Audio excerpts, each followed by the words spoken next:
Mission शक्तिर इसी member आसला सबुठु बड़ खबर जहाँकि इसी मेंबर बड़ घोषणा करिसेंती राज्य सरकार।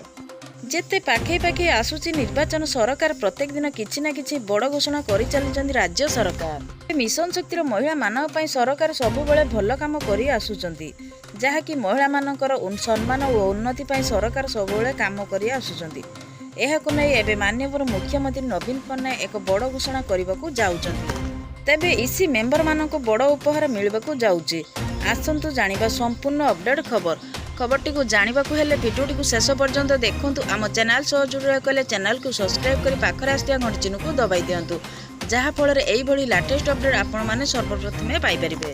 आपण माने समस्ते ही जानिथिबे जेते पाखे पाखे आसुची साधारण निर्वाचन सरकार प्रत्येक दिन किछि ना किछि बड़ घोषणा करूचंती। नूतन ओडिशा रे सामिल हेबाकू जाउचंती महिला माने एवं मिशन शक्तिर महिला माने एसएचजी रु एसएमई आड़कू गति करुछंती एवं व्यवसाय मध्ये आगुकू बढ़ी चलीचंती। ता सहित मिशन शक्तिर भल काम मध्ये करुछंती। रूपांतर ओडिशार सहभागिता साजिचंती बोली मुख्यमंत्री निजे सूचना देई कहिचंती।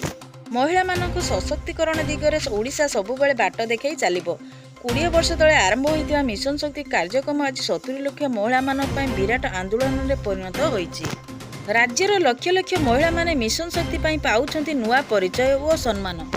मिशन शक्ति राज्य में 70 लाख महिला शक्ति आम प्रिय मुख्यमंत्री श्रीजुक्त नवीन पट्टनायक द्वारा आरंभ होता मिशन शक्ति आज देश विदेश में होइछि परिचित। राज्य में लक्ष लक्ष महिला माने मिशन शक्ति पई पाइछंती नुआ परिचय और सम्मान।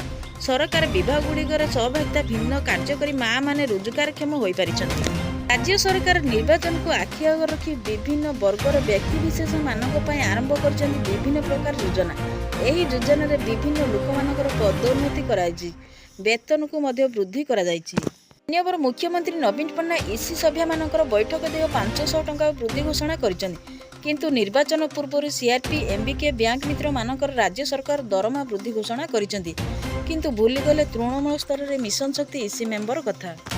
राज्यर महिला मानक सशक्तिकरण दिगरे मिशन शक्तिर इसी मेंबर मानकर अतुलनीय अवदान को लक्ष्य रखी इसी मेंबर मानकर प्रोत्साहन राशि वृद्धि घोषणा करने को जाउचंती राज्य सरकार।